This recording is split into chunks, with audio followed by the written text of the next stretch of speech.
الحمد لله نحمده ونستعينه ونستغفره ونؤمن به ونتوكل عليه ونعوذ بالله من شرور أنفسنا ومن سيئات أعمالنا من يهده الله فلا مضل له ومن يضلله فلا هادي له أشهد أن لا إله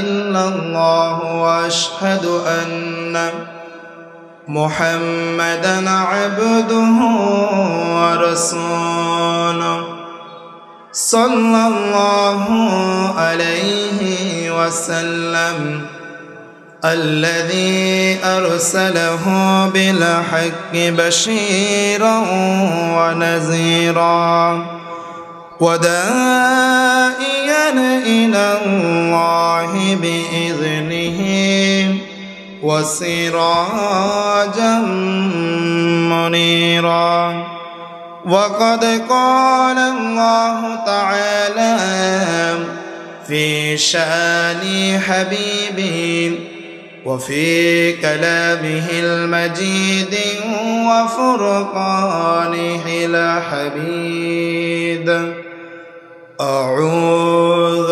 بالله من الشيطان الرجيم بسم الله الرحمن الرحيم يا أيها الذين آمنوا إنما الخمر والميسر والأنصاب والأزلام رجس من عمل الشيطان فاجتنبوه لعلكم تفلحون قال سبحانه وتعالى في كلامه المجيد وفرقانه الحميد إن الله وملائكته يصلون على النبي يا أيها الذين آمنوا صلوا عليه وسلموا تسليما اللهم سيدنا مولانا محمد وعلى آل سيدنا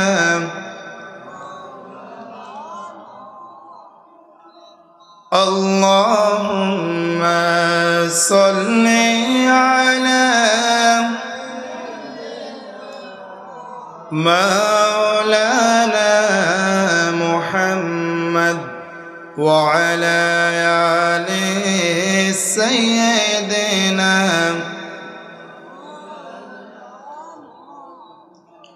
হাজার ব্যথা বেদনার পরে ফিরে আসনি তুমি আপন ঘরে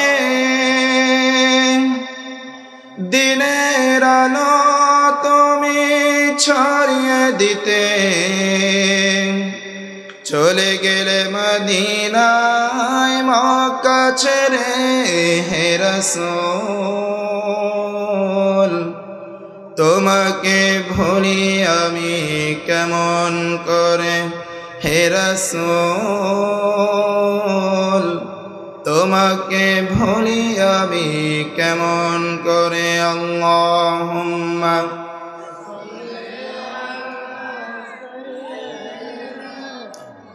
মাওলানা মুহাম্মদ ওয়া আলা আলিহি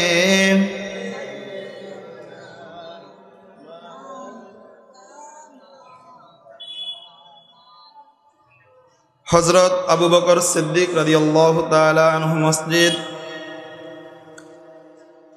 আলী রাজা হাওলাদার বাড়ি, কাজিমউদ্দিন মিজি বাড়ি ও মনিরউদ্দিন পাটোয়ারি বাড়ি সংলগ্ন আজকে তৃতীয় বার্ষিক তাফসিরুল কোরআন মাহফিলের সম্মানিত আলোচকবৃন্দ, আজকের মাহফিলের সম্মানিত সভাপতি, যিনি অসুস্থতার কারণে আসতে পারেননি, আল্লাহ রাব্বুল আলামিন তাকে সুস্থতার সাথে নেক হায়াত দান করুক, আমরা সকলে বলি আমিন। ওনার পরিবর্তে যিনি সভাপতির আসন গ্রহণ করেছেন, আমার শ্রদ্ধাভাজন ওস্তাদ সমতুল্য হযরত মাওলানা হারুনুর রশিদ সাহেব, আল্লাহ রাব্বুল আলামিন ওনাকেও সুস্থতার সাথে নেক হায়াত দান করুক, আমরা সকলে বলি আমিন। এখানে উপস্থিত রয়েছেন যার অক্লান্ত পরিশ্রমে আজকে আমার এই অবধি পর্যন্ত আসা আমার ওস্তাদ পূর্ব সাগরদী হাফেজিয়া মাদ্রাসার সম্মানিত মুহতামিম, হাজারো হাফেজের ওস্তাদ, হাজারো মানুষ বানানোর কারিগর, হাজারো আলেম বানানোর কারিগর, যার হাত ধরে পূর্ব সাগরদী হাফেজিয়া মাদ্রাসা আজকে এই পর্যন্ত, আল্লাহ রাব্বুল আলামিন ওনাকেও সুস্থতার সাথে দীর্ঘ হায়াত দান করুক, সকল বলি আমিন। আমার পূর্বে আলোচনা করেছিলেন অত্র মসজিদের সম্মানিত ইমাম সাহেব, তোরপের বাড়ি জামে মসজিদের সম্মানিত খতিব সাহেব, যিনি নামাজের বিষয় এবং পর্দার বিষয় অত্যন্ত গুরুত্বপূর্ণ আলোচনা করেছিলেন, শ্রদ্ধাভাজন মাওলানা আনোয়ার হোসেন সাহেব। এখানে আরও অন্যান্য ওলামায়ে কেরামগণ উপস্থিত রয়েছেন। আমার একান্ত প্রিয় ভাই আব্দুল্লাহ আল আমিন ভাই এখানে উপস্থিত রয়েছেন। আরও যে সকল আমন্ত্রিত মেহমান এখানে থাকবেন, বিশেষ করে লক্ষ্মীপুর 2 আসনের যিনি কর্ণধার, যিনি এই এলাকার মানুষের একজন দায়িত্ববান ব্যক্তি, যিনি এই এলাকার দায়িত্ব নেওয়ার জন্য ইচ্ছাকৃত নয়, মানুষ তাকে নির্বাচন করেছেন, বাংলাদেশ জামাত ইসলামের সম্মানিত আমির, লক্ষ্মীপুর জেলা শাখার বীর মুক্তিযোদ্ধা SUM রুহুল আমিন ভুইয়া স্যার, আল্লাহ রাব্বুল আলামিন ওনাকেও সুস্থতার সাথে এখানে উপস্থিত হওয়ার তৌফিক দান করে, সকল বলি আমিন। আপনারা সকলে কেমন আছেন? সকলে একটু আওয়াজ দিয়ে বলি, আপনারা সবাই কেমন আছেন? সমস্ত প্রশংসা কার জন্য? আল্লাহর প্রশংসা করতে রাজি আছেন তো ইনশাল্লাহ? যিনি আমাদেরকে সুস্থ রেখেছেন, হায়াত দিয়েছেন, কোরআনের আলোচনায় বসার তৌফিক দান করেছেন, যাদের অক্লান্ত পরিশ্রমে আজকের এই সুন্দর একটি আয়োজন, কিন্তু যারা হতবাগা, মাইকের আওয়াজ যাওয়ার পরও তারা এখানে আসতে পারেন নাই। আপনারা যারা এখানে এসেছেন, আপনারা কি বিশ্বাস করেন কিয়ামতের দিন কোরআন সবার ব্যাপারে সাক্ষ্য দিবে? সবাই কি বিশ্বাস করেন? একটু আওয়াজ দিয়ে বলেন তো। আল্লাহ রাসূল সাল্লাল্লাহু আলাইহি ওয়াসাল্লাম বলেন, আন্নাল কুরআন মাহিলুন মুসাদ্দাকুন শাফিউন মুশাফফা মান জাআ ওয়া মা মাওকাদাহু ইলাল জান্নাহ ওয়া মান জাআলাহু খালফা সাকাহু ইলান নার। বিশ্বনবী সাল্লাল্লাহু আলাইহি ওয়াসাল্লাম বলেন, কিয়ামতের দিন কোরআন সবার ব্যাপারে সাক্ষ্য দিবে। দুনিয়াতে কোরআন নাজিল হওয়ার পরে যত মানুষ দুনিয়াতে এসেছে, কিয়ামত পর্যন্ত যত মানুষ আসবে, প্রত্যেকের ব্যাপারে সাক্ষ্য দিবে। তাহলে এই সাক্ষ্য থেকে আমরা কি কেউ মিস যাবো নি? সবাই আওয়াজ দিয়ে বলেন, কেউ কি মিস যাব? কোরআন কারো পক্ষ সাক্ষী দিবে, কারো বিপক্ষে সাক্ষ্য দিবে। যারা কোরআনকে সামনে রেখে চলেছে, কোরআনকে ঠিকানা মেনেছে, কোরআন দিয়ে সমাজ ব্যবস্থা পরিচালনা করেছে, কোরআন দিয়ে নিজের জীবনকে গড়েছে, কিয়ামতের দিন কোরআন তাদের পক্ষ সাক্ষ্য দিবে, ঠিক কিনা? আর যাদের পক্ষে সাক্ষী দিবে তাদেরকে আল্লাহ রাব্বুল আলামিন জান্নাতে প্রেরণ করবেন, সুবহানাল্লাহ। আর যারা কোরআনের আলোচনা শুনেছে কিন্তু হেদায়েতের ইচ্ছা পোষণ করে নাই, কোরআনের কাছে আসে নাই, কোরআনের আয়োজনে আসে নাই, কোরআন থেকে বিমুখ হয়েছে, কোরআন থেকে মুখ ফিরিয়ে নিয়েছে, সারাটি জীবন কোরআনের বিরোধিতা করেছে, কোরআনকে পিছনে রেখে চলেছে, কিয়ামতের দিন কোরআন তাদের বিপক্ষে সাক্ষ্য দিবে। নাউজুবিল্লাহ। আমরা কি পক্ষ সাক্ষী চাই না বিপক্ষে? সবাই একটা আওয়াজ দিয়ে বলেন, পক্ষে চাই না বিপক্ষে? পক্ষে চাইলে অবশ্যই কোরআনের জন্য কাজ করতে হবে। আল্লাহ রাব্বুল আলামিন আমাদেরকে শোনার ক্ষেত্রে, আমরা যে শুনি, এই শোনার ক্ষেত্রে হচ্ছে দুই ধরন, একটা হচ্ছে কান দিয়ে শোনা, আর একটা হচ্ছে মন দিয়ে শোনা।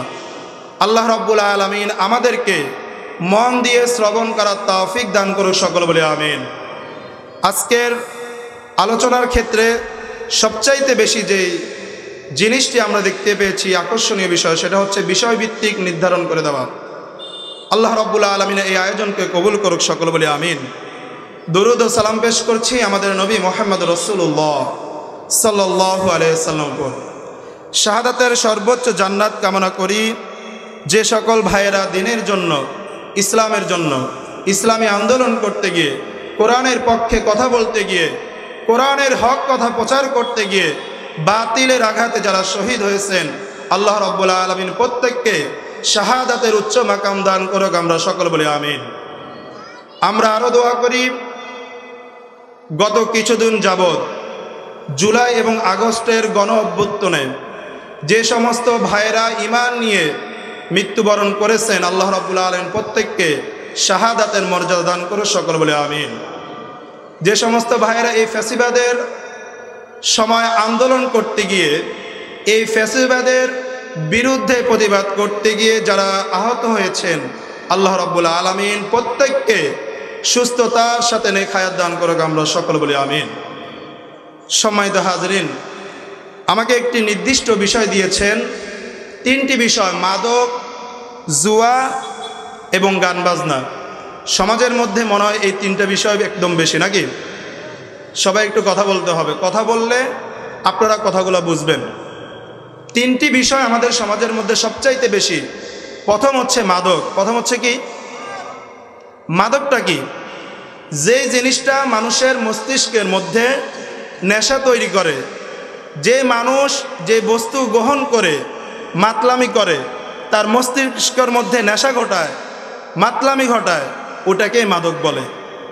তো কোরআনের মধ্যে তৎকালীন সময়, পূর্ব ইতিহাসে যেটাকে মদ বলা হতো, বর্তমান সময়ে নব উদ্বোধিত যে বিষয় সেটা হচ্ছে ইয়াবা, ফেন্সিডাল, ঠিক কিনা? অর্থাৎ যেই জিনিস আপনার নেশা কি করবে, আপনার মস্তিষ্কের মধ্যে নেশা ধারণ করবে, এটা হচ্ছে মাদক। মদ, জুয়া, গান বাজনা, অপসংস্কৃতি, বিজাতীয় সংস্কৃতি, এগুলো আজকে যুবকদেরকে ধ্বংস করার অন্যতম মাধ্যম। আজকে দেখেন, এখানে আলোচনা শুনতে যারা এসেছেন বেশিরভাগই হচ্ছে 40-এর উপরে, ঠিক কিনা? তাহলে যুবকরা আজকে কোন দিকে ঝুঁকে পড়েছে? মাদকের মধ্যে, হয় জুয়ার মধ্যে, হয় গান বাজনার মধ্যে, না হলে বিজাতীয় সংস্কৃতির মধ্যে। ইসলামী সংস্কৃতি বাদ দিয়ে নিজেদের অথবা অন্যদের অথবা পশ্চিমাদের সংস্কৃতিকে ধারণ করে তারা আজকে চলাফেরা করতেছে, ঠিক কিনা? সম্মানিত হাজরিন, অথচ যৌবনের গুরুত্ব সবচাইতে কম না বেশি? সবাই আওয়াজ দিয়ে বলেন, যৌবনের গুরুত্ব কম না বেশি? একজন মানুষের জীবনের সবচেয়ে গুরুত্বপূর্ণ মুহূর্ত হলো যৌবনকাল। যৌবনকাল একজন মানুষের জীবনকে স্বর্ণযুগ বলা হয়। কি যুগ বলা হয়? সবাই বলেন, কি যুগ বলা হয়? আপনারা এখানে মনে করেন যারা 40-50-এর ঊর্ধ্বে আছেন, 40-এর নিচে থাকাকালীন যে সময় আপনি চলাফেরা করেছিলেন, যত স্বাচ্ছন্দ্য বোধ মনে করেছিলেন, নামাজ পড়তে যত আনন্দদায়ক আপনার কাছে মনে হয়েছিল, এখন কি সেটা মনে হয়? তাহলে সবচাইতে সোনালী যুগ, স্বর্ণযুগ কোন যুগ? যৌবনকালের যুগ। সবাই একটু আওয়াজ দিয়ে বলেন কোন যুগ? সম্মানিত হাজরিন, সাহাবীরা বর্ণনা করেন যৌবনকাল যে ব্যক্তি সুন্দরভাবে কাটাতে পারবে, আল্লাহ এবং আল্লাহর রাসূলের পথ মোতাবেক চলতে পারবে, আল্লাহ এবং আল্লাহর রাসূলের নির্দেশ মোতাবেক চলতে পারবে, কিয়ামতের দিন আখিরাতের দিন সেই সফল। সুবহানাল্লাহ। আমরা কি সফল হতে চাই কি চাই না? সবাই আওয়াজ দিয়ে বলি, সফল হতে চাই কি চাই না? রাসূলুল্লাহ সাল্লাল্লাহু আলাইহি ওয়াসাল্লাম বলেন, পাঁচটি জিনিসের পূর্বে পাঁচটি জিনিসের গুরুত্ব দাও এবং গনিমতের মাল লাভের মতো সুবর্ণ সুযোগ মনে করো। এক নাম্বার হচ্ছে তোমার যৌবনকে কাজে লাগাও বার্ধক্য হওয়ার পূর্বে। যখন তুমি বার্ধক্য হয়ে যাবে, তোমার যৌবনের জীবন থেকে যৌবনের ক্ষয় হয়ে যাবে, তখন তুমি আফসোস করলেও কোনো লাভ হবে না। দুই নাম্বার বলেছেন তুমি তোমার সুস্থতাকে কাজে লাগাও। তুমি অসুস্থ হওয়ার পূর্বে, তুমি যখন সুস্থ থাকো, তুমি সঠিকভাবে সঠিক আমল করতে পারো, সঠিকভাবে খাইতে পারো, সঠিকভাবে কাজ করতে পারো, ঘুম যাইতে পারো। কিন্তু অসুস্থ হয়ে গেলে তুমি সেই একটি কাজও সুন্দরভাবে করতে পারবে না। পারবে? তিন নাম্বার বলা হয়েছে তোমার সচ্ছলতাকে কাজে লাগাও। অসচ্ছলতার পূর্বে তোমার কাছে টাকা পয়সা আছে, সম্পদ আছে, এই সম্পদের সঠিক ব্যয় করো। তোমার অসচ্ছলতা আসার পূর্বে তোমার অবসরকে কাজে লাগাও। ব্যস্ত হওয়ার পূর্বে তুমি যখন অবসর থাকবা, ওই অবসর সময় আল্লাহর জন্য ইবাদত করো, আল্লাহকে ডাকো। পাঁচ নাম্বার বলা হয়েছে তোমার হায়াতকে কাজে লাগাও তোমার মৃত্যুর পূর্বে। আল্লাযী খালাকাল মাউতা ওয়াল হায়াতা লিয়াবলুয়াকুম আইয়ুকুম আহসানু আমালা। সূরা মুলকের 2 নম্বর আয়াত আল্লাহ রাব্বুল আলামিন বলেন, আমি মানুষের জীবন মৃত্যু দান করেছি। প্রথমে মৃত্যুর কথা বলা হয়েছে। আমি মানুষের মৃত্যু ও জীবন দান করেছি মানুষের আমল পরীক্ষা করার জন্য। সম্মানিত ভাইরা, পৃথিবীতে আমরা সবাই পরীক্ষা দিতে এসেছি। এখানে আমরা মাদকের সাথে নেশা করার জন্য, মাদক গ্রহণ করার জন্য, জুয়া খেলার জন্য, সাদাবাজি করার জন্য, কোরআনের বিপক্ষে কাজ করার জন্য দুনিয়াতে আসি নাই। দুনিয়াতে এসেছি কি জন্য? একমাত্র আল্লাহর ইবাদত করার জন্য। কার ইবাদত? আল্লাহ রাব্বুল আলামিন বলেন, ওয়ামা খালাকতুল জিন্না ওয়াল ইনসা ইল্লা লিয়াবুদুন। আল্লাহ রাব্বুল আলামিন সূরা যারিয়াতের 56 নম্বর আয়াতে বলেন, আমি জিন এবং মানব জাতি সৃষ্টি করেছি একমাত্র আমার ইবাদত করার জন্য। সুতরাং আমাদের সমাজে আজকে যে মরণব্যাধি মাদক, জুয়া আর কি গান বাজনা, সবাই বলেন মাদক, জুয়া আর কি। আল্লাহ রাব্বুল আলামিন এই সমস্ত কাজ থেকে আমাদেরকে বিরত থাকার তৌফিক দান করুন। সকল বলে আমিন। কিয়ামতের দিন প্রত্যেকটা ব্যক্তি আল্লাহর কাছে দাঁড়াইতে হবে। সবাই বলেন দাঁড়াইতে হবে কি হবে না? এটা আওয়াজ দিয়ে বলেন দাঁড়াইতে হবে কি হবে না? সেখানে আল্লাহ রাব্বুল আলামিন 5টি প্রশ্ন করবেন। কয়টি প্রশ্ন? আবার বলেন কয়টি প্রশ্ন? এই প্রশ্নগুলার উত্তর দেওয়া ব্যতীত কোনো আদম সন্তান সেখান থেকে এক মুহূর্ত যেতে পারবে, একটা কদমও যেতে পারবে না। তার মধ্যে একটা হচ্ছে তোমার যৌবনকাল তুমি কিভাবে ব্যয় করেছ। ইসলাম প্রচার প্রসারে সবচাইতে বেশি যুবকদের ভূমিকা কম না বেশি? সবাই একটু আওয়াজ দিয়ে বলেন, ইসলাম প্রচারে সবচাইতে বেশি যুবকদের ভূমিকা কম না বেশি? কিন্তু আজকে দেখা যায় কোরআনের আলোচনার সময় যুবকদের উপস্থিত কম না বেশি? এর মূল কারণ হচ্ছে মাদক, জুয়া আর কি গান বাজনা। সম্মানিত হাজরিন, আল্লাহ রাব্বুল আলামিন যদি আমাকে সুস্থ রাখেন, ভালো রাখেন, আমি কথাগুলো বলবো, আপনারা সবাই মন দিয়ে শুনবেন তো ইনশাআল্লাহ। আপনাদের ঘরে কি কোনো যুবক ছেলে নাই? আপনার আশেপাশে কি কোনো যুবক ভাতিজা নাই? আপনি আপনার ভাতিজা, আপনি আপনার সন্তানের জন্য এই কথাগুলো কি নিতে পারবেন না ইনশাআল্লাহ? সম্মানিত হাজরিন, আজকে সমাজের অধঃপতন কেন হচ্ছে? তার মধ্যে অন্যতম কারণ হচ্ছে মাদক। সবাই বলেন তার মতো অন্যতম কারণ কি? আমি শুরুতেই বলেছিলাম মাদক কি, যেটা মানুষের মস্তিষ্কে নেশা সৃষ্টি করে, এটা হচ্ছে মাদক। এই মাদক হালাল না হারাম? এই নেশাগ্রস্ত বস্তু হালাল না হারাম? সবাই আওয়াজ দিয়ে বলেন হালাল না হারাম? এটা কার কথা? আল্লাহ রাব্বুল আলামিন সূরা মাঈদার 90 নম্বর আয়াতে বলেন, ইয়া আইয়ুহাল্লাযীনা আমানু ইন্নামাল খামরু ওয়াল মাইসির ওয়াল আনসাবু ওয়াল আজলামু রিজসুম মিন আমালিশ শাইতান রিজসুম মিন আমালিশ শাইতানি ফাজতানিবুহু লাআল্লাকুম তুফলিহুন। আল্লাহ রাব্বুল আলামিন বলেন, হে ঈমানদারগণ, নিশ্চয় মদ, জুয়া, প্রতিমা ও ভাগ্যর নির্ণয়কারী আছে না গণনাকারী, এই গণনা করা হচ্ছে শিরক। আল্লাহ রাব্বুল আলামিন বলেন, মদ, জুয়া, প্রতিমা ও ভাগ্য নির্ণয়কারী, তীর দিয়ে ভাগ্য নির্ণয় করে, এগুলো হচ্ছে ঘৃণ্য বস্তু, শয়তানের কারসাজি।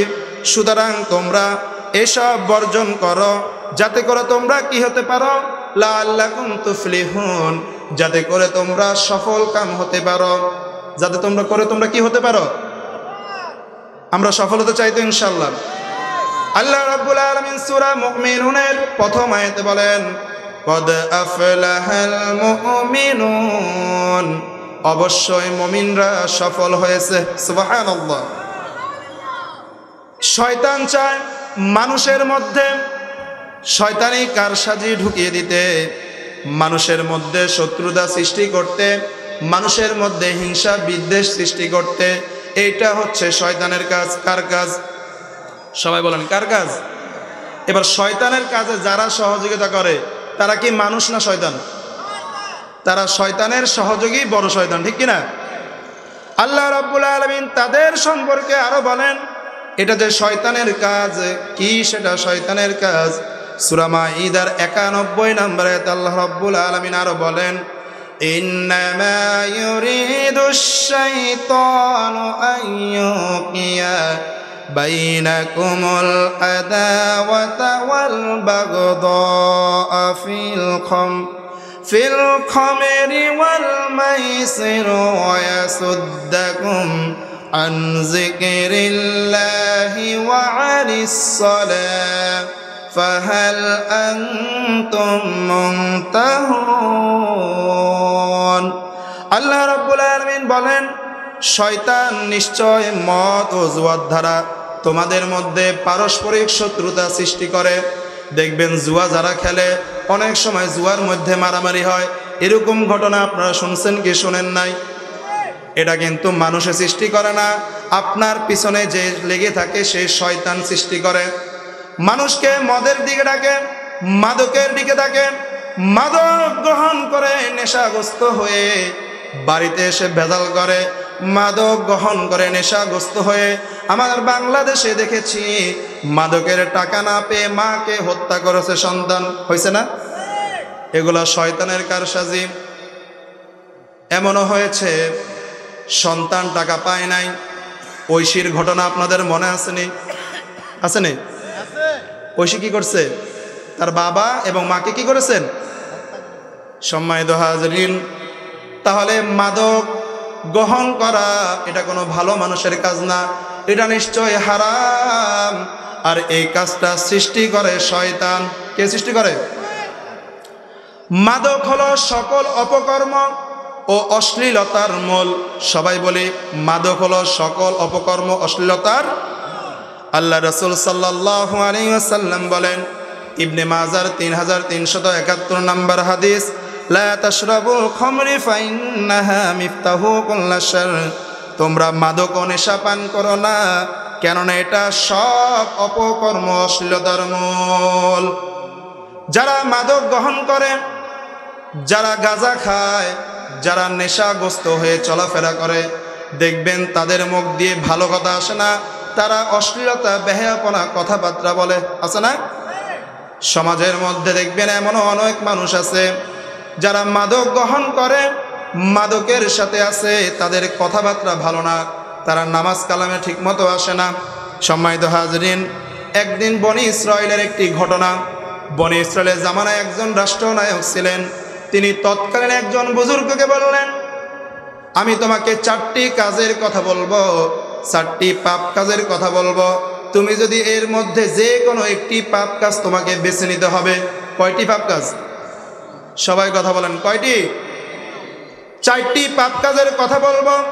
এখান থেকে তুমি যে কোনো একটি বেছে নিতে হবে। তুমি যদি অস্বীকার করো তাহলে তোমাকে ফাঁসিতে ঝুলানো হবে।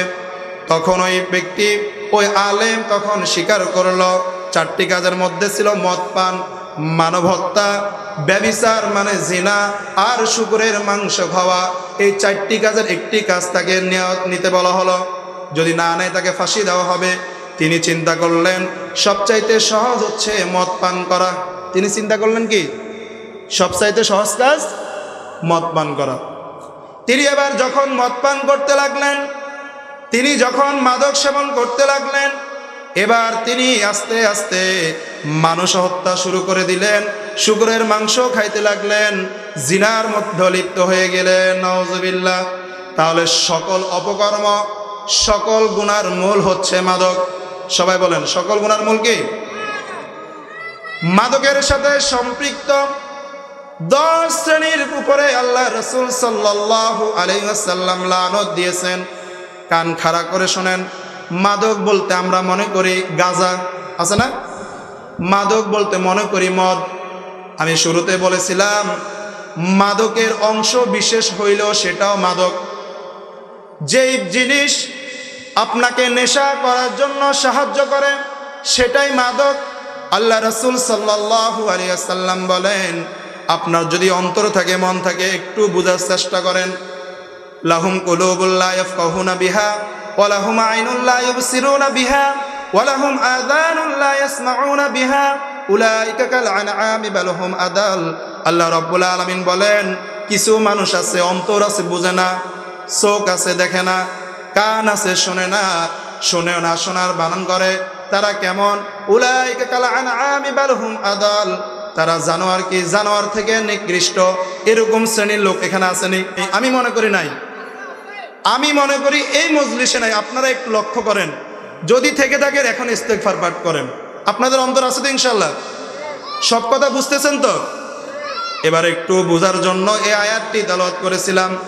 এবার আসল মেসেজটা শুনুন, কি সেই বুঝ, কেন এই কথাটা বলেছিলাম। আল্লাহ রাসূল সাল্লাল্লাহু আলাইহি ওয়াসাল্লাম বলেন, তিরমিজির 1295 নম্বর হাদিস, আল্লাহ রাসূল সাল্লাল্লাহু আলাইহি ওয়াসাল্লাম মাদকের সাথে জড়িত এইরকম 10 শ্রেণীর প্রতি লানত দিয়েছেন, গজব দিয়েছেন। নাউজুবিল্লাহ। মাদকের সাথে যারা জড়িত এরকম 10 শ্রেণীর প্রতি লানত দিয়েছেন। আল্লাহ রাসূল সাল্লাল্লাহু আলাইহি ওয়াসাল্লাম বলেন, লানা রাসূলুল্লাহ সাল্লাল্লাহু আলাইহি ওয়াসাল্লাম ফিল খামরি আশারা। আল্লাহ রাসূল সাল্লাল্লাহু আলাইহি ওয়াসাল্লাম, আশারা মানে 10, এটা আমরা অনেকে বুঝি না। আশারা মানে কত? লানা, লানত মানে লানা, লানা মানে গজব, এটাও আমরা বুঝি। রাসূলুল্লাহ সাল্লাল্লাহু আলাইহি ওয়াসাল্লাম ফিল খামর, রাসূলুল্লাহ সাল্লাল্লাহু আলাইহি ওয়াসাল্লাম বলেন, মাদকের সাথে সম্পৃক্ত 10 শ্রেণীর প্রতি আল্লাহ রাসূল সাল্লাল্লাহু আলাইহি ওয়াসাল্লাম লানত দিয়েছেন। নাউজুবিল্লাহ। যে নবীর সুপারিশ ব্যতীত কোনো ব্যক্তি জান্নাতে প্রবেশ করতে, সবাইকে এটা বিশ্বাস করেন তো? সেই নবী যদি কারো প্রতি লানত দেয়, তার কি বাঁচার উপায় আছে নি? এবার বলেন তো, জানা দরকার আছে না নাই কোন সেই 10 শ্রেণী? আছে তো? আল্লাহ রাসূল সাল্লাল্লাহু আলাইহি সাল্লাম বলেন, আসিরহা, যারা মাদক সেবন করে, যারা মাদক সেবন করে। এখন আপনি বলবেন, আপনি হুজুর তোই বলেছেন এমন বস্তু গ্রহণ করলে নেশা হয়, সেটা গ্রহণ না করার জন্য আমি অল্প গ্রহণ করব। কি গ্রহণ করব? সেই ব্যাপারে হাদিস আসতেছে, একটু সবাই মনোযোগ দিয়ে শোনেন। অল্প গ্রহণ করা সেটাও কি হালাল না হারাম? যে জিনিস বেশি গ্রহণ করলে নেশা হয়, ওই জিনিস গ্রহণ করাটাই কি? এটাকে বলেছেন মাদক। সম্মানিত হাজরিন, 1 নম্বর হচ্ছে আসিরহা, যারা মদ পানকারী, মাদক সেবনকারী। 2 নম্বর হচ্ছে অমুতাসিরহা, যারা মাদক প্রস্তুত করে। আপনার হয়তো অনেক জায়গায় চাকরি করেন, মদের বারের মধ্যে চাকরি করেন, গাঁজা বিক্রি করেন, গাঁজার ফ্যাক্টরিতে চাকরি করেন, যেটার মাধ্যমে মাদক সেবন করা হয়, সেটার মধ্যে আপনি শ্রম ঘাম দেন। আপনাকে বুঝতে হবে ওয়া মুতাসিরহা মাদক প্রস্তুতকারীর উপর লানত, অশারিবহা মাদক প্রস্তুতের উপদেষ্টা যিনি তাদেরকে দিক নির্দেশনা দেয় এমন উপদেষ্টার উপরও লানত, ওয়া হামিলহা মাদক বহনকারী। আপনি বলবেন আমি তো মাদকও খাই না, মাদক বিক্রিও করি না, মাদক প্রস্তুত করি না, আমি শুধু আমার ভ্যান দিয়ে নিয়ে এসেছি, আমার গাড়ি দিয়ে নিয়ে এসেছি। কিন্তু আল্লাহ রাসূল সাল্লাল্লাহু আলাইহি সাল্লাম বলেছেন, আপনারা মিলিয়ে নেবেন তিরমিজির 1295 নম্বর হাদিসে এই হাদিসটি বর্ণনা এসেছে, ওয়া হামিলহা মাদক বহনকারী, ওয়াল মাহমুলাতি ইলাইহি যার কাছে মাদক বহন করা হয়, ওয়াসাকিয়াহা যে মাদক পান করায়, ওয়াবাইহা যে মাদক বিক্রেতা। আপনি চাকরি করেন কিন্তু আপনি নিজে খান না, কিন্তু আরেকজনকে আপনি মদ ঢেলে দেন, মাদক আগাই দেন, আপনিও এই লানতের কাতারে পড়ে যাবেন। ওয়াবাইলাহা মাদক বিক্রেতা, ওয়াআকিলা সামানিহা মাদকের মূল্য গ্রহণকারী, যিনি টাকা নেন, যিনি মূল্য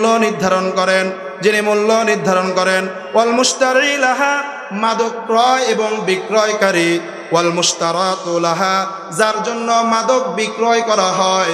এইরকম 10 শ্রেণীর প্রতি আল্লাহ রাসূল সাল্লাল্লাহু আলাইহি ওয়াসাল্লাম লানত দিয়েছেন। নাউযুবিল্লাহ। এবার আপনি একটা জিনিস লক্ষ্য করতে পারেন, যে গাঁজা খায়, যেটা আমরা হয়তো বা ছোটবেলায় দেখেছিলাম, এখন এরকম দেখি না, সেটাকে সর্বপ্রথম কিসের মধ্যে ঢুকানো হয়? সিগারেটের মধ্যে ঢুকানো হয় না? তা এটাও কি মাদকের উপকরণ কি সবাই বলেন, এটা কি মাদকের উপকরণ? সবাই আওয়াজ দিয়ে বলতে হবে। আপনারা হয়তো এখানে অনেকে সিগারেট খান, কিন্তু আমার দায়িত্ব যেটা সেটা সত্য প্রচার করা। এর দ্বারা আপনারা ওই যে আগেই বলেছিলাম, আপনারা তো বুঝেন তো ইনশাল্লাহ। আল্লাহ বলছেন যারা বুঝে না, শুনে না, তারা জানোয়ার থেকে নিকৃষ্ট। এরকম এখানে কেউ নাই তো? তাহলে আপনাদেরকে বলতেছি, মাদকের সম্পৃক্ত যত কিছু আছে এরকম 10 শ্রেণীর প্রতি আল্লাহ লানত। বুঝতে পারছেন তো? সম্মানিত হাজরিন, শুধু তাই নয়, এই যে আমরা এখানে যারা আছি, আমরা এখানে যারা অবস্থান করতেছি, আমাদের যদি বলা হয় মূর্তি পূজা করার জন্য, কি পূজা করার জন্য, আমরা কি কেউ রাজি হব? সবাই বলেন রাজি হব? 1 কোটি টাকা দিলে রাজি হব? পুরা লক্ষ্মীপুর জেলা দিয়ে দিলেও কি রাজি হব? ইমান বিক্রি করতে রাজি নাই, কিন্তু ইমান ধ্বংস হয়ে যায়, আছে না? কথা বুঝেন নাই? ইমান বিক্রি করতে রাজি নাই, কিন্তু ইমান কি হয়ে যেতেছে? আল্লাহ রাসূল সাল্লাল্লাহু আলাইহি ওয়াসাল্লাম বলেন, ইবনে মাজার 3438 নম্বর হাদিস, মুজমিনুল খমরি কাআবিদি ওয়াসান, যে ব্যক্তি অভ্যস্ত সব সময় মাদক সেবন করে, একদিন নয়, 2 দিন নয়, মাঝে মাঝে নয়, প্রতিদিনই মাদক সেবন করে, ওই ব্যক্তি হচ্ছে মূর্তি পূজক সমতুল্য। নাউযুবিল্লাহ। 1 দিন 2 দিন তাদের কথা বলা হয় নাই। যারা সব সময় মাদক সেবন করে, যারা সব সময় মাদক সেবনে অভ্যস্ত, তাদের ব্যাপারে কি বলা হয়েছে? তারা মূর্তি পূজা করে। মূর্তি পূজা করলে যে গুনাহ, সেই গুনাহ তাদের আমলনামায় দেওয়া হবে। নাউযুবিল্লাহ। আপনারা কি কথাগুলো বুঝতেছেন? তাহলে সবাই একটু আওয়াজ দিন, আপনারা কি কথাগুলো বুঝতেছেন? আমরা মাদকের সাথে সম্পৃক্ত থাকব, আমাদের ভাতিজা, আমাদের সন্তান সমতুল্য যারা রয়েছে, আমাদের প্রতিবেশী, সবাইকে আমরা এটার ব্যাপারে সজাগ থাকার চেষ্টা করব। আল্লাহ রাব্বুল আলামিন আমাদেরকে মনের কান দিয়ে শ্রবণ করার তৌফিক দান করে, সকল বলে আমিন। সম্মানিত হাজরিন, ইবনে মাজার পরের হাদিস 3439 নম্বর হাদিসে আরো বলেন, লা ইয়াদখুলুল জান্নাতা, নাউযুবিল্লাহ, সবাই একটু আগে দিয়ে বলি নাউযুবিল্লাহ, লা ইয়াদখুলুল জান্নাতা মুজমিন খমার, অভ্যস্ত মদ পানকারী জান্নাতে প্রবেশ করিবে না। আমরা সকলে যদি কাউকে যদি বলা হয় আপনি কি জান্নাতে যাইতে চাননি, নামাজ পড়ুক আর না পড়ুক, সব সময় বলবে অবশ্যই জান্নাতে যেতে চাই। মুমিনের উচ্চ আকাঙ্ক্ষা থাকা দরকার। আল্লাহ রাসূল সেই কথাটাও বলেছেন। আল্লাহ রাব্বুল আলামিন 4 নম্বর পারার 6 নম্বর পৃষ্ঠায় বলেন, ওয়াসারিউ ইলা মাগফিরাতিন মির রাব্বিকুম ওয়া জান্নাতিন আরদুহাস সামাওয়াতি ওয়াল আরদ উইদ্দাত লিল মুত্তাকিন। মুমিনদের উচ্চ আকাঙ্ক্ষা থাকবে হচ্ছে জান্নাত, যেটা দুনিয়া এবং জমিনের থেকেও আরো বড় না ছোট? সবাই বলেন বড় না ছোট? সর্বশেষ যিনি জান্নাত পাবেন এরকম 10 দুনিয়ার সমান একটি জান্নাত তাকে দান করবেন, সুবহানাল্লাহ। অথচ সামান্য গুনার কারণে, সামান্য অভ্যাসের কারণে, সামান্য মাদকের কারণে আমরা সেই জান্নাত থেকে আল্লাহ রাব্বুল আলামিন আমাদেরকে বের করে দিবেন। সম্মানিত হাজিরিন, সংক্ষিপ্ত সময় আমি সংক্ষিপ্তভাবে বলতেছি, আপনারা বুঝতেছেন তো? আল্লাহ রাব্বুল আলামিন আমাদেরকে সঠিক বুঝ দান করে, সকলে বলি আমিন। প্রিয় হাজিরিন, মাদক যারা একদিন সেবন করে, সব সময় না, একদিন মাত্র সেবন করলো, একদিন মাত্র মাদক গ্রহণ করলো, মদ্যপান করলো, একদিন মাত্র মাদক সেবন করলো, আল্লাহ রাসূল সাল্লাল্লাহু আলাইহি ওয়াসাল্লাম বলেন তার 40 দিন পর্যন্ত সালাত কবুল হয় না। নাউজুবিল্লাহ। আপনি যদি নামাজ না পড়া অবস্থায় যদি মারা যান, আপনি কি ঈমানের হাওলাতে মারা গেছেন না কুফরির হাওলাতে? সবাই বলেন, ঈমানের হাওলাতে না কুফরির হাওলাতে? মান তারাকাস সালাতা মুতাআম্মিদান ফাকাদ কাফার, যে ব্যক্তি ইচ্ছাকৃত নামাজ ছেড়ে দিল সে কাফেরদের অন্তর্ভুক্ত হয়ে গেল। তাকে আবার ঈমান নিয়ে আবার তাকে কালেমা পড়ে ঈমান গ্রহণ করতে হবে। আবার অন্য হাদিস আল্লাহ রাসূল সাল্লাল্লাহু আলাইহি ওয়াসাল্লাম বলেন বাইনাল আবদি ওয়া বাইনাল কুফরি তারাকাস সালাহ, আল্লাহর মুমিন বান্দা এবং কাফেরদের মধ্যে পার্থক্য হলো কি? নামাজ। সবাই আওয়াজ দিয়ে বলেন কি? এবার মাদক সেবন করার কারণে যে সকল যুবক ভাইয়েরা মাদক সেবন করেন, সপ্তাহে একদিন মসজিদে গিয়ে জুমার নামাজ পড়েন, আপনি চিন্তা করেন তো ওই 40 দিন আপনার ভিতরে আছে কি আছে না? আল্লাহ রাসূল যে কথাটা বলেছেন এটা কি সত্য না মিথ্যা? সবাই আওয়াজ দিয়ে বলেন, সত্য না মিথ্যা? ইবনে মাজার পরের হাদিস 3440 নম্বর হাদিস, অনেক বিশাল একটি হাদিস। আল্লাহ রাসূল সাল্লাল্লাহু আলাইহি ওয়াসাল্লাম বলেন, আমি শুধুমাত্র অনুবাদটা সংক্ষিপ্ত সময়ের কারণে বলতেছি, কেউ মদ পান করে নেশাগ্রস্ত হলে, কেউ মাদক সেবন করে নেশাগ্রস্ত হলে তার 40 দিন কোনো ইবাদত কবুল হবে না। নামাজ তো দূরে থাক, কোনো ইবাদত কবুল হবে না। এমন তো অবস্থায় যদি ওই ব্যক্তি মারা যায়, ওই ব্যক্তিকে আল্লাহ রাব্বুল আলামিন জাহান্নামে নিক্ষেপ করবেন। কিন্তু ওই ব্যক্তি যদি তাওবা করে ফিরে আসে তাহলে আল্লাহ রাব্বুল আলামিন তাকে ক্ষমা করে দিবেন। আবার যদি সে নেশা করে, আবার যদি সে মাদক গ্রহণ করে, আবার তার 40 দিনে ইবাদত কবুল হবে না। আবার যদি সে তওবা করে আল্লাহর দিকে ফিরে আসে তাহলে জাহান্নাম থেকে আল্লাহ রাব্বুল আলামিন তার নামটা কেটে দিয়ে তাকে ক্ষমা করে দিবেন। আবার যদি তৃতীয়বার, কয়বার? সবাইকে আওয়াজ দিয়ে বলেন, কয়বার? প্রথম 2 বার করলাম, তৃতীয়বারও যদি সে একই কাজ করে তাহলে তার 40 দিন তার ইবাদত কবুল হবে না। এই ভিতরে যদি তওবা না করে সে যদি মারা যায় আল্লাহ রাব্বুল আলামিন তাকে জাহান্নামে নিক্ষেপ করবে। তারপরেও যদি সে তওবা করে আল্লাহ তাকে ক্ষমা করে দিবে। আল্লাহর ক্ষমা ছোট না বড়? আল্লাহর ক্ষমা ছোট না বড়? ইয়া ইবাদিয়াল্লাযীনা আসরাফু আলা আনফুসিহিম লা তাকনাতু মির রাহমাতিল্লাহ। আল্লাহ রাব্বুল আলামিন বলেন, আল্লাহ রাসূল সাল্লাল্লাহু আলাইহি সাল্লামকে আমার বান্দাদেরকে বলো, তারা যদি গুনাহ করতে করতে একদম সর্বনিম্ন পর্যায়ে চলে যায়, তারা যদি নামাজ না পড়ে, তারা যদি মাদকের সাথে জড়িয়ে যায়, তাহলে তাদেরকে বলো তারা কত গুনাহ করেছে, কত গুনাহ করেছে। লা তাকনাতু মির রাহমাতিল্লাহ ইন্নাল্লাহা ইয়াগফিরুয যুনুবা জামিআ ইন্নাহু হুয়াল গফুরুর রহিম।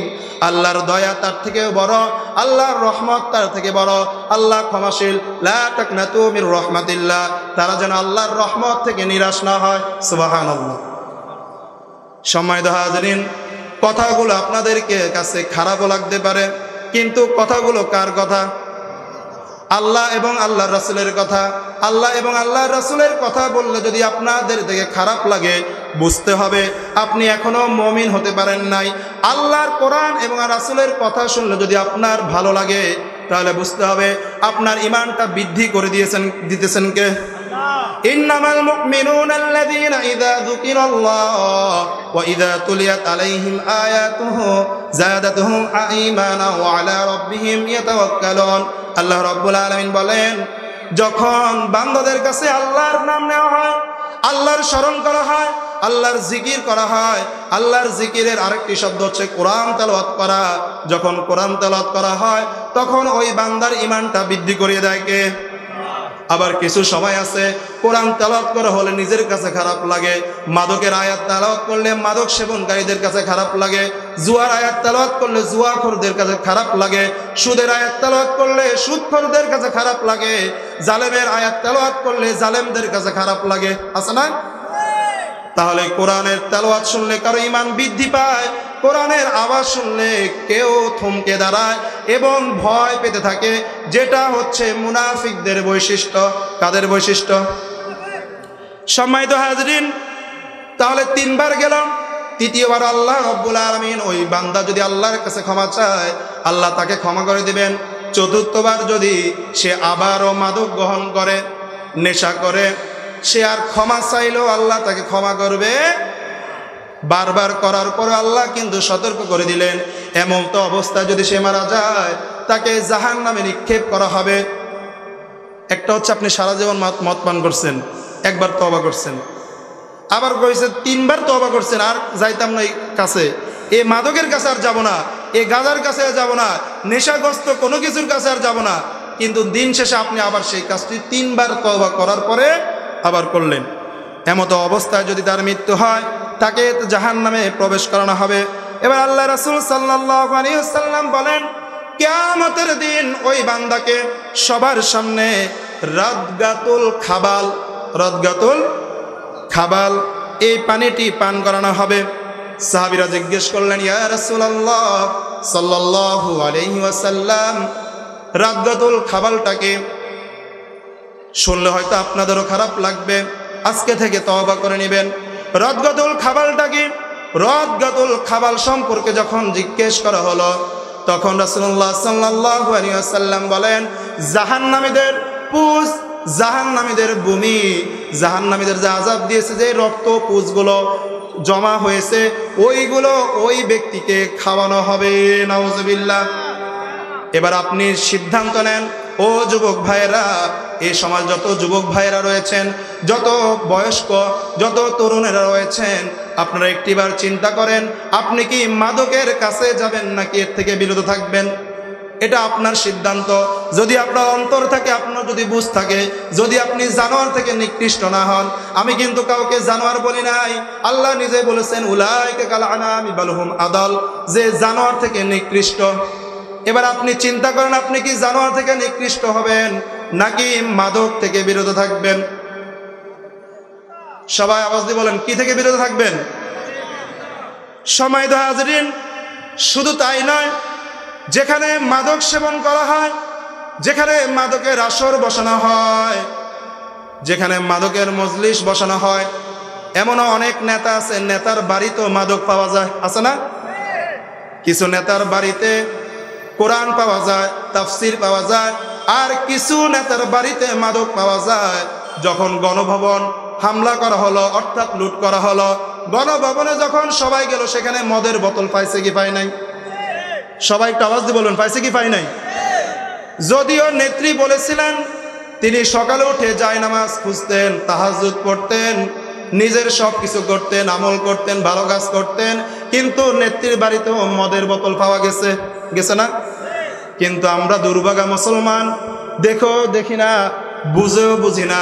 এই যে চোখের সামনে দেখালো মিডিয়া, বাড়ির মধ্যে মদ পাওয়া গেল, তাহলে আমরা কেমন নেত্রীর কর্মী ছিলাম, কেমন নেতার কর্মী ছিলাম? একটুবারও চিন্তা করলাম না নেতা কেমন হবে।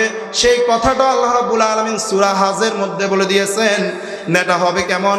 আল্লাযীনা ইম্মাক্কানাহুম ফিল আরদি আকামুস সালাতা ওয়া আতাউয যাকাত ওয়া আমারু বিল মা'রুফ ওয়া নাহাউ আনিল মুনকার। যে ব্যক্তি নেতা হবে, সে যদি মুসলমান হয়, কি হয়? নামের মুসলমান না কামের মুসলমান? আল্লাহ রাব্বুল আলামিন বলেন তার মধ্যে 4টি গুণ থাকবে। এক নাম্বার হচ্ছে, সে ব্যক্তি সমাজের মধ্যে নামাজ প্রতিষ্ঠা করবে। এমন কোন নেতা আমাদের বাংলাদেশে আমরা পাইছিনি? আওয়াজ দিতে কি আপনাদের ভয় লাগে? এমন কোন নেতা আমরা আমাদের বাংলাদেশে পাইছি? ওয়া আকামুস সালাত ওয়া আতাউয যাকাত, যাকাত প্রতিষ্ঠা করবে, যাকাত প্রদানের ব্যবস্থা করবে, এমন নেতাও কি আমরা আমাদের দেশে পাইছিনি? ওয়া আমারু বিল মারুফ ওয়া নাহাউ আনিল মুনকার, সৎ কাজের আদেশ দিবে, অসৎ কাজের নিষেধ করবে। এমন নেতাও আমরা পাই নাই। যদি নিষেধ করত তাহলে মদের আইন সংসদে কখনো পাশ হইতো না, হইতো না। যতই কমিটি করা হোক, যতই ব্যবস্থা গ্রহণ করা হোক, যত আইন শৃঙ্খলা বাহিনী দিয়ে যত কিছু প্রতিরোধ করা হোক, যদি সংসদের মধ্যে আল্লাহর কোরআন যদি সংসদের মধ্যে না পৌঁছানো যায়, আল্লাহর আইন যদি সংসদের মধ্যে পৌঁছানো না যায়, মানুষের আইন দিয়ে যতই চেষ্টা করবেন, সমাজ থেকে অন্যায় অশ্লীলতা কখনো দূর করা যাবে। অশ্লীলতা অন্যায় থাকবে। মাদকের শাস্তির সম্পর্কে আল্লাহ রাসূল সাল্লাল্লাহু আলাইহি সাল্লাম বলছে কি বলেন নাই? সবাই একটু আওয়াজ দিয়ে বলেন, বলছে কি বলেন নাই? মাদকের শাস্তি হচ্ছে বেতের আঘাত করা। আমাদের দেশে এই আইনটা আসেনি। একটু আওয়াজ দিয়ে বলেন, আসেনি? কেন নাই? আইন যেখানে বাস্তবায়ন হবে সেখানে কোরআনওয়ালা মানুষ নাই, যারা বাস্তবায়ন করবে সেই মানুষগুলো সেখানে নাই। সংবিধান হচ্ছে মানুষের লেখা। সংবিধানটা যদি কোরআন হতো তাহলে মাদকের আইনও বাস্তবায়ন হইতো, হইতো কি হইতো না? সম্মানিত হাজরিন, হয়তো কথাগুলো আপনাদের কাছে খারাপ লাগবে, কিন্তু কথা এটাই সত্য। এটাই কি? যারা মদ পান করে তাদের ঈমান থাকে না। আমি কিছুক্ষণ আগে বললাম, আপনাকে লক্ষ কোটি টাকা দিল, আপনি ঈমান বিক্রি করবেন না। কিন্তু যে ব্যক্তি মাদক সেবন করে তার ঈমান থাকে না। আল্লাহ রাসূল সাল্লাল্লাহু আলাইহি সাল্লাম বলেন, সহিহ বুখারীর একাধিক নাম্বার হাদিসে রয়েছে, 2475 নাম্বার হাদিস, 5578 নাম্বার হাদিস, 6772 নাম্বার হাদিস এবং সহিহ মুসলিমের 57 নাম্বার হাদিস, আবু দাউদের 4689 নাম্বার হাদিস। আল্লাহ রাসূল সাল্লাল্লাহু আলাইহি সাল্লাম বলেন, ওয়ালা ইয়াশরাবুল খামরু হিনা ইয়াশরাবুহা ওয়া হুয়া মুমিন। মদ পানকারী যখন মদ পান করে, মাদক সেবন গ্রহণকারী যখন মাদক সেবন করে, তখন তার ঈমান থাকে না। নাউজুবিল্লাহ। তখন তার কি থাকে না? সম্মানিত হাজরিন, আমাকে তিনটি বিষয় কথা বলতে বলা হয়েছে। একটা হচ্ছে মাদক, আরেকটি হচ্ছে জুয়া, আরেকটি হচ্ছে গান বাজনা। আমরা এখন কোথায় আছি? আপনাদের কি মনে মনোযোগ নাই? আমরা এখন কোথায় আছি? মাদকে আছি। সম্মানিত হাজরিন, যে সমাজের মধ্যে মাদকের প্রচলন ঘটবে ওই সমাজের মধ্যে ভূমিধস হবে। আল্লাহ রাসূল সাল্লাল্লাহু আলাইহি সাল্লাম বলেন, তিরমিজির 2292 নম্বর হাদিস, ফি হাযিল উম্মতি খাসফুন ওয়া মাসফুন ওয়া কাযাফ ফাকালা রাজুলুম মিনাল মুসলিমিন ইয়া রাসূলুল্লাহ মা তাযালিক। এই উম্মতের মাঝে ভূমিধস হবে, ভূমিকম্প হবে, মানুষের আকার আকৃতি বিকৃত হবে। মোবাইলে আমরা দেখি জন্ম নিয়েছে 1 মাস কিন্তু বয়স্ক দেখা যায়, আছে না? আকার আকৃতি বিকৃত হবে, মানুষের মতো আকার আকৃতি থাকবে না, দেখে ভয় পাওয়া যাবে এবং পাথর নিক্ষিপ্ত হবে, যেটা এখনো হয়তো আমাদের দেশে পড়ে না, অন্যান্য দেশও পড়ছে। তাহলে এরকম 3টা বিষয় দেখবে। তখন একজন মুসলমান জিজ্ঞেস করলেন, একজন সাহাবী জিজ্ঞেস করলেন, ইয়া রাসূলুল্লাহ সাল্লাল্লাহু আলাইহি ওয়াসাল্লাম, সে সময়টা কোন সময়? আল্লাহ রাসূল সাল্লাল্লাহু আলাইহি ওয়াসাল্লাম বলেন, যখন মাদকের প্রচলন ঘটবে সমাজের মধ্যে। হয়তোবা আমাদের দেশে একটু কম, আমাদের সমাজের মধ্যে হয়তোবা এটা নাই, আমাদের সমাজের মধ্যে হয়তোবা এটা কম, কিন্তু পৃথিবীর মধ্যে এর প্রচলন কম না বেশি? যারা আরব রাষ্ট্রে গিয়েছেন তাদের থেকে আমরা শুনি আরব রাষ্ট্রের প্রচলনটা সবচাইতে বেশি। সম্মানিত হাজরিন, এই কারণে ভূমিকম্প হয়, মানুষের আঙ্গিক বিকৃত হয়, আকার আকৃতি বিকৃত হয় এবং পাথর নিক্ষিপ্ত হবে। এটা হচ্ছে কিয়ামতের পূর্ব লক্ষণ। সম্মানিত হাজরিন, মদ পানের পাশাপাশি যারা মদকে হালাল মনে করে তাদের জন্য, ওই জাতির জন্য আল্লাহ রাসূল সাল্লাল্লাহু আলাইহি ওয়াসাল্লাম ধ্বংস কামনা করেছেন। নাউজুবিল্লাহ। আমরা কেন এখনো সুফল পাই না? কেন এখনো ভালো একটা সমাজ ব্যবস্থা পাই না? আমাদের মূল গোড়াই তো কি নাই? ঠিক নাই।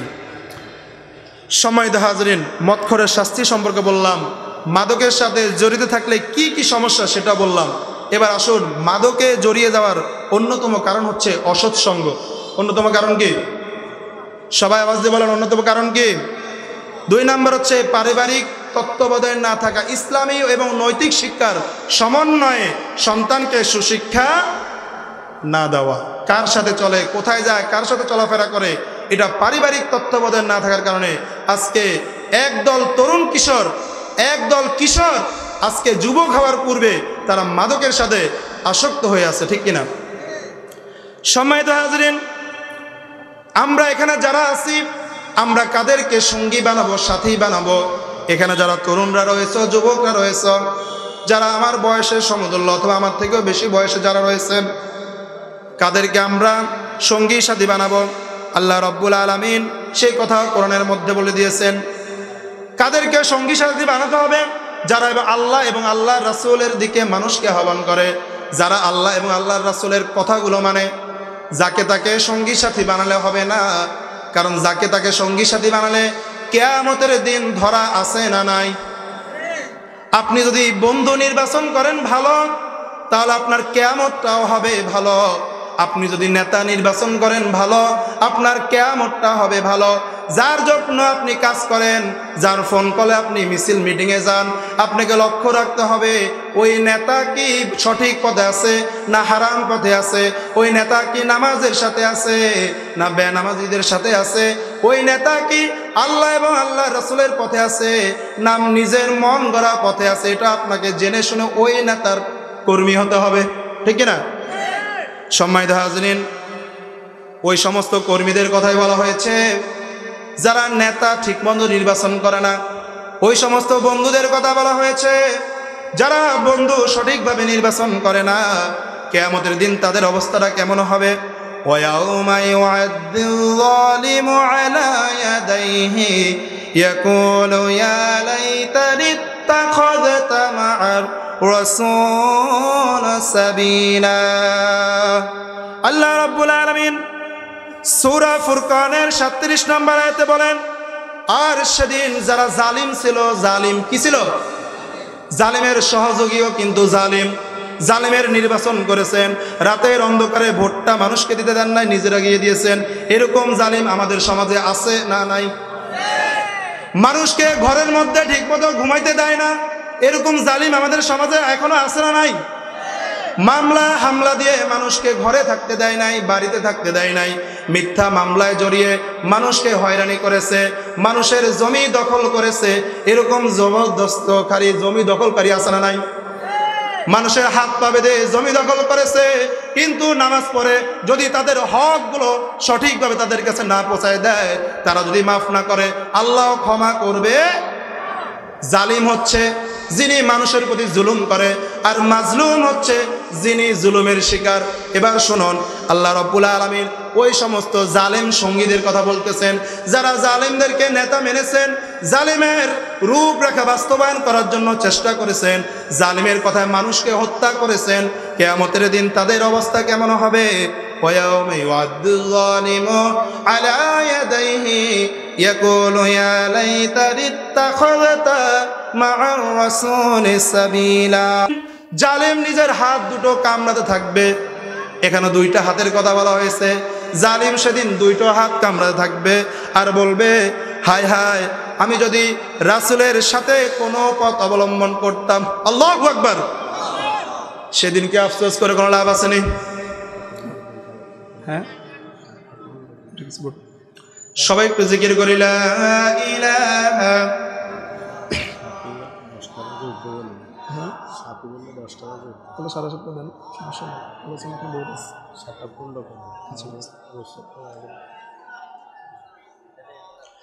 লা ইলাহা ইল্লাল্লাহ মুহাম্মাদুর রাসূলুল্লাহ সাল্লাল্লাহু আল্লাহ নবী সাল্লাল্লাহু আলাইহি সাল্লামের নাম নেওয়া হলে আমরা কি পড়বো? দুরূদ পড়বো তার প্রতি। এটা হচ্ছে আমাদের প্রতি ওয়াজিব। এটা আমাদের প্রতি কি? আপনাদের কি কষ্ট হচ্ছে? তাহলে আর কিছু সময় আমরা একটু ধৈর্য সহকারে মনের কান দিয়ে শ্রবণ করার চেষ্টা করি। আল্লাহ রাব্বুল আলামিন সেই ধৈর্য শক্তি আমাদেরকে দান করো, সকল বলে আমিন।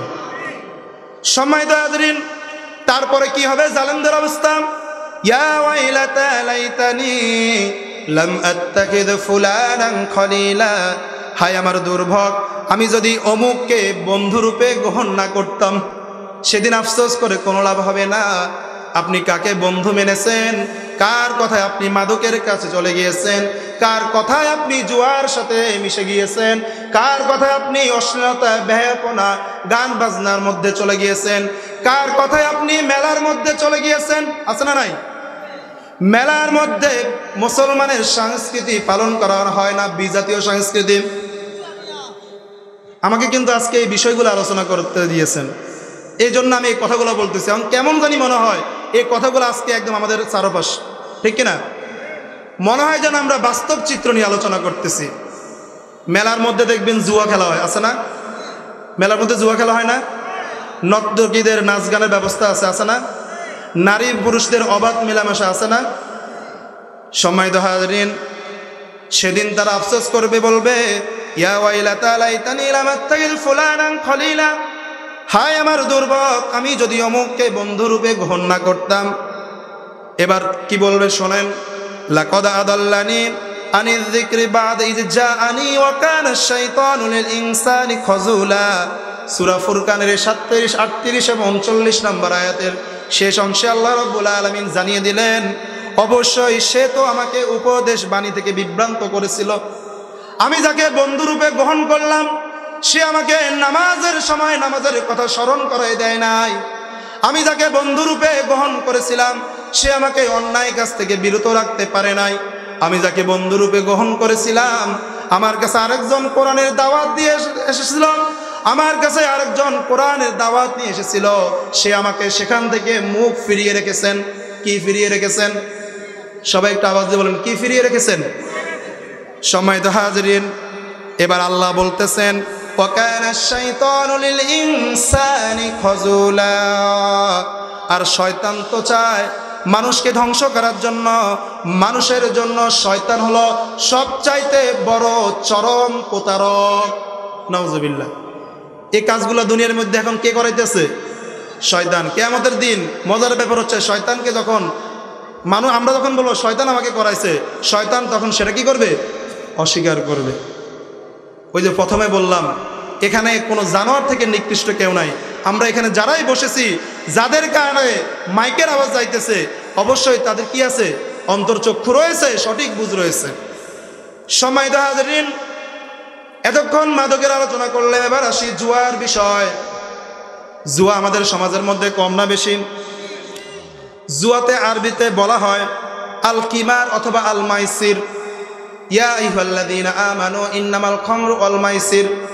মাইসির শব্দের অর্থ হচ্ছে জুয়া, অথবা আমরা যেটাকে বলে বাজি, অথবা আপনার লাভ হবে না লস হবে এমন একটি বিষয় নিয়ে আপনি সামনে হাজির হলেন, কিন্তু আপনি বুঝতে পারলেন না, সর্বশেষ আপনার সেই ফাইনাল রেজাল্ট আসা পর্যন্ত, ঠিক কিনা? আজকে দেখা যায় মাদকের কারণে যেরকম সমাজ ধ্বংস, পরিবার ধ্বংস, রাষ্ট্র ধ্বংস, জুয়ার কারণে অনেক পরিবার ধ্বংস হয়েছে। এরকম বাস্তব চিত্র আমাদের সামনে আছে না নাই? জুয়ার কারণে সমাজের মধ্যে পারিবারিকভাবে ক্ষতিগ্রস্ত হয়েছে। কাজ করে সারাদিন কাজ করে টাকা ইনকাম করে, দিন শেষে ঘরে বাজার নিয়ে যেতে পারে না, জুয়ার কারণে। আছে না নাই? সারা জীবন কষ্ট করে উপার্জন করেছে, মনে একটি বড় স্বপ্ন ছিল, ভবিষ্যৎ নিয়ে একটি পরিকল্পনা ছিল, কিন্তু জুয়ার কারণে সব কিছু হারাইছে। এরকম সমাজের চিত্র আছে না নাই? আমাদের এলাকায় এরকম আশেপাশে অনেক চিত্র আছে, আছে না?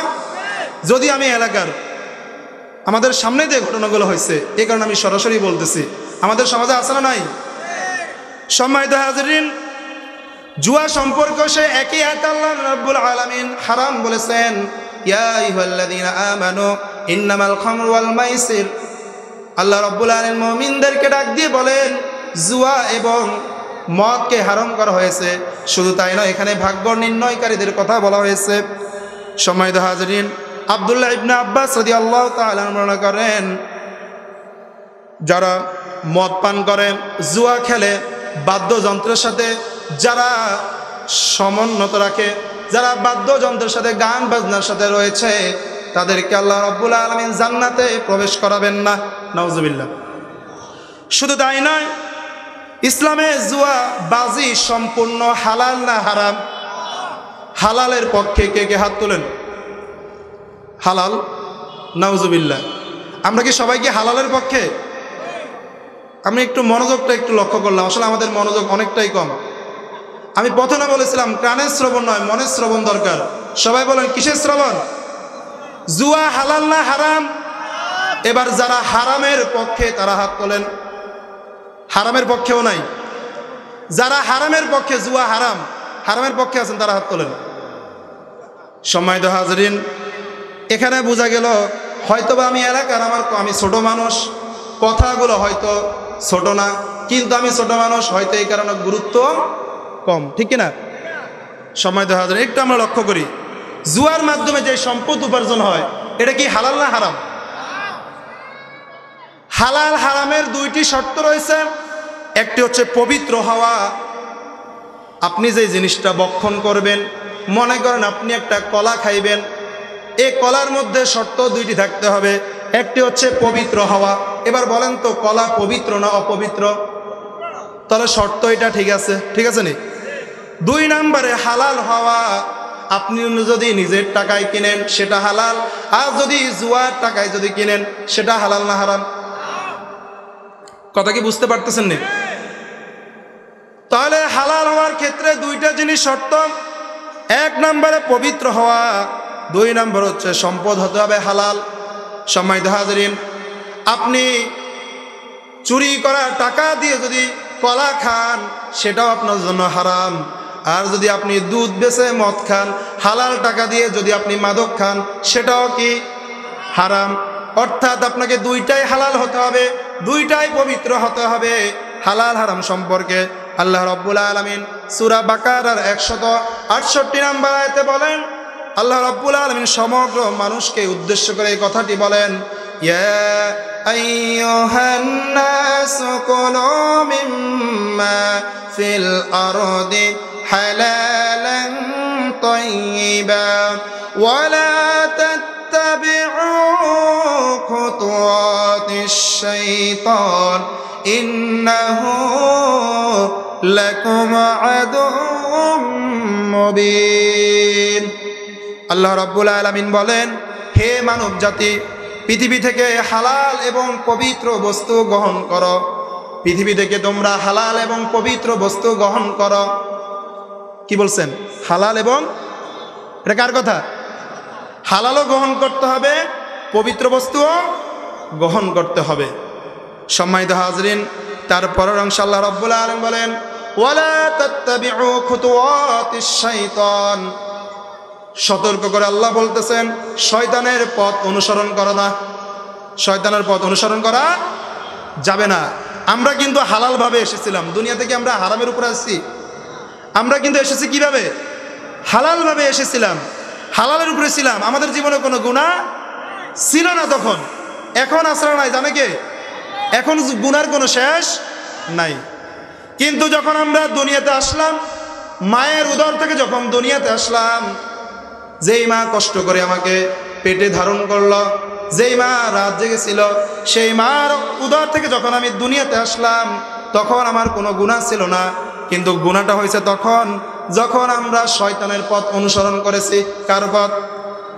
বেশি লাভের জন্য সুদখোর সমাজের মধ্যে আছে না নাই? সুদের ব্যবসায়ী সমাজের মধ্যে আছে না নাই? আল্লাহ রাসূল সাল্লাল্লাহু আলাইহি সাল্লাম বলেন, সুদের মাধ্যমে অর্জিত সম্পদ, সুদের সাথে সম্পৃক্ত যারা রয়েছে, সুদের টাকা যারা দেয়, সুদের সাক্ষ্য যারা দেয়, সুদের ব্যবসা যারা করে, সুদের সাথে যারাই জড়িত রয়েছে, তাদের প্রত্যেকের উপর আল্লাহ রাসূল সাল্লাল্লাহু আলাইহি সাল্লাম গজব দিয়েছেন, লানত দিয়েছেন। নাউযুবিল্লাহ। তাহলে এবার আসুন, এই যে সুদের কারণে অনেক পরিবার ধ্বংস হয়, এই যে আমি বললাম শয়তানের পথ অনুসরণ করা যাবে না। মানুষ হালালভাবে বাঁচতে হইলে হয়তো বেশি টাকা উপার্জন করতে পারে না। এবার বেশি সম্পদের জন্য, বেশি উপার্জনের জন্য মানুষ হারামের পথ অর্জন করে, আছে না? সবাই একটু জোরে কথা বলেন, আছে না নাই? বেশি লাভের জন্য সুদের ব্যবসা করে, ঘুষ খায়, দুর্নীতি করে, সাদাবাজি করে, রাতের অন্ধকারে মানুষের সুপারি নারকেল চুরি করে, আছে না নাই? সম্মানিত হাজরিন, জুলুম করা যাবে না, হারাম পথে থাকা যাওয়া যাবে না, হালালের উপরে থাকতে হবে। আল্লাহ রাব্বুল আলামিন বলেন, ওয়ালা তাত্তাবিউ খুতুওয়াতিশ শাইতান। খবরদার সতর্ক করে আমাদেরকে বলতেছেন শয়তানের পথ অনুসরণ করা যাবে না। ইন্নাহু লাকুম আদুউম মুবিন, নিশ্চয় শয়তান মানুষের প্রকাশ্য শত্রু। শয়তান আমাদের কি? এটা কি আমরা বিশ্বাস করি? হয়তোবা আমার সাথে কোনো মানুষ কথা বলে, সামনে আসলে ভালো কথা বলে, পিছনে গেলে আমার সমালোচনা করে, তাকে আমি চিনতে পারি না, সে কি আমার শত্রু না বন্ধু সেটা আমি বুঝতে পারি না, কিন্তু শয়তান আমার প্রকাশ্য শত্রু, এটাই সত্য। এটাই কি বলেছেন কে? অথচ শয়তানের কাজের মধ্যে আমরাই আজকে কম না বেশি? সম্মানিত হাজিরিন, তাহলে বোঝা গেল এখানে খাদ্যের জন্য দুইটি শর্ত দেওয়া হইল। একটা হচ্ছে হালাল হতে হবে, 2 নম্বরে কি হতে হবে? পবিত্র হতে হবে। 2 নম্বরে কি হতে হবে? প্রিয় হাজিরিন, কোন বস্তু হালাল ও হারাম হওয়ার ব্যাপারে, কোন বস্তু হালাল ও হারাম হওয়ার ব্যাপারে আল্লাহ রাসূল সাল্লাল্লাহু আলাইহি সাল্লাম যে নির্দেশ দিয়েছেন সেটাই সত্য। কিতাবে যা বলা হয়েছে সেটাই আমাদেরকে মানতে হবে। আল্লাহ রাসূল সাল্লাল্লাহু আলাইহি সাল্লাম বলেন, তিরমিজির 1726 নম্বর হাদিস, ইবনে মাজাহর 3367 নম্বর হাদিস, আল হালালু আল আহলালু মা আহাল্লাল্লাহু ফি কিতাবি, আল্লাহ তার কিতাবে যে সব জিনিস হালাল করেছে তা আমাদের জন্য হালাল। ওয়াল হারামা মা হারামাল্লাহু ফি কিতাবি, আর যে সব জিনিস আমাদের জন্য হারাম করেছেন তা আমাদের জন্য হারাম। তা আমাদের জন্য কি? এবার আসি আমরা সরাসরি ডাইরেক্ট কথায় চলে আসি, হয়তো ঘুরে ফেসে কথা বলার সময় নাই। আল্লাহ আমাদের জন্য যা হালাল করেছে তা আল্লাহর কোরআনের বিধান, এটা কি আমাদের জন্য হালাল না হারাম? সবাই কথা বলেন, হালাল না হারাম? আমরা কি আল্লাহর কোরআনের বিধান মানি? আমরা কি সেটা করার চেষ্টা করি? সেটা প্রতিষ্ঠিত করার কোনো চেষ্টা করি? আমরা কিন্তু হারামকে সহযোগিতা করি বেশি, হালালকে সহযোগিতা করি। সম্মানিত হাজিরিন, শুধু তাই নয়, জুয়াবাজি থেকে প্রাপ্ত সব কিছুই হারাম। এই হারাম খাদ্য খেয়ে যদি আপনি আপনার দেহটাকে প্রতিষ্ঠিত করেন, এই হারাম খাদ্য খেয়ে যদি আপনি আপনার দেহটাকে প্রতিষ্ঠিত করেন, আপনার দেহের মধ্যে যদি জুয়াবাজির টাকা যদি প্রবেশ করে, সম্মানিত হাজিরিন, আমরা সকলে তাকবীর দিই, লিল্লাহি তাকবীর, লিল্লাহি তাকবীর, আল্লাহু আকবার। আল কোরআনের আলো, কোরআন হাদিসের আলো, কোরআনের হাদিসের আলো। সম্মানিত হাজরিন, আমাদের মাঝে এই মুহূর্তে উপস্থিত হয়েছেন বাংলাদেশ জামাত ইসলামের সম্মানিত আমির, লক্ষ্মীপুর 2 আসনের মাননীয় সংসদ সদস্য, এই আসনের আগাম এবং বর্তমান যিনি সবসময় সমাজকর্মী হিসাবে আপনাদের জন্য কাজ করে যাচ্ছেন। আপনারা জানেন এই আশেপাশে অনেক এলাকায় বন্যার সময় অনেক ত্রাণ এসেছিল না? বাংলাদেশ জামাত ইসলামী এবং ইসলামী ছাত্র শিবির সমন্বয়ে এই কাজগুলো হয়েছে। আল্লাহ রাব্বুল আলামিন এই সমাজের জন্য, এই অঞ্চলের জন্য আমাদের এই রাহবারকে কবুল করুক, সকল বলি আমিন।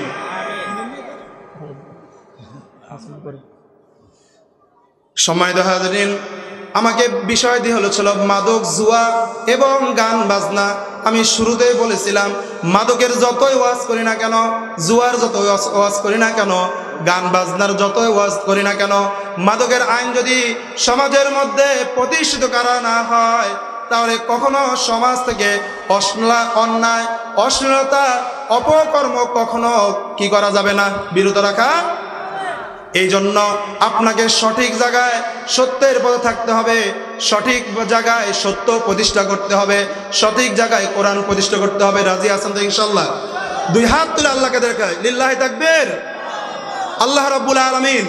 আপনারা সকলে বলি আল্লাহ রাব্বুল আলামিন আমাদের মাধ্যমে এই বাংলার জমিনে আল কোরআন প্রতিষ্ঠা করুক, সংসদের মধ্যে কোরআন প্রতিষ্ঠা করুক, সকলে বলি আমিন। সম্মানিত হাজিরিন, আমি যেহেতু এলাকার সন্তান, তাহলে কিছু দায়িত্ব আমার রয়েছে। জুয়ার ব্যাপারে আল্লাহ রাসূল সাল্লাল্লাহু আলাইহি ওয়াসাল্লাম নিষেধ করেছেন। জুয়ার সাথে অর্জিত সম্পদও হারাম। হালাল না হারাম?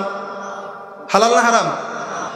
সম্মানিত হাজিরিন, ইসলামে জুয়াবাজি সম্পূর্ণ হারাম।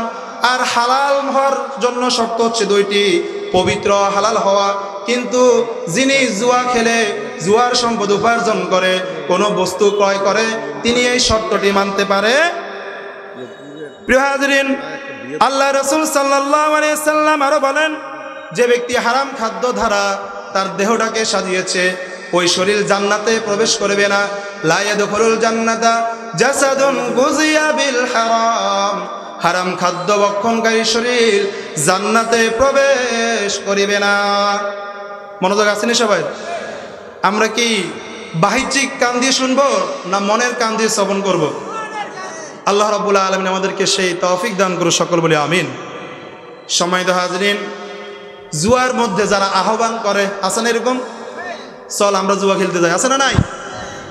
তাদের ব্যাপারে আল্লাহ রাসূল সাল্লাল্লাহু আলাইহি সাল্লাম বলেছেন, যে ব্যক্তি জুয়ার জন্য আহ্বান করে সে যেন কাফফারা দেয়। কাফফারাটা হলো হচ্ছে সে যেন কিছু অর্থ দান করে দেয়। এই অর্থ দান করেনি তো কাফফারা কি আদায় করেনি?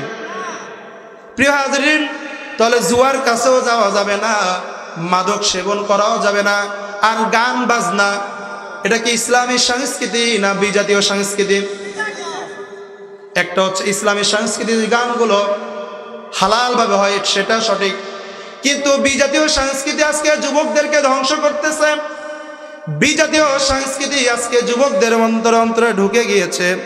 আল্লাহ রাব্বুল আলামিন বলেন, এই বিজাতীয় সংস্কৃতি থেকে আমাদেরকে মুক্ত থাকার জন্য আল্লাহ রাব্বুল আলামিন আমাদেরকে সূরা হুদের 113 নম্বর আয়াতে বলেন, ولا تركنوا إلى الذين ظلموا فتمسكم النار وما لكم من دون الله من أولياء ثم لا تنصرون।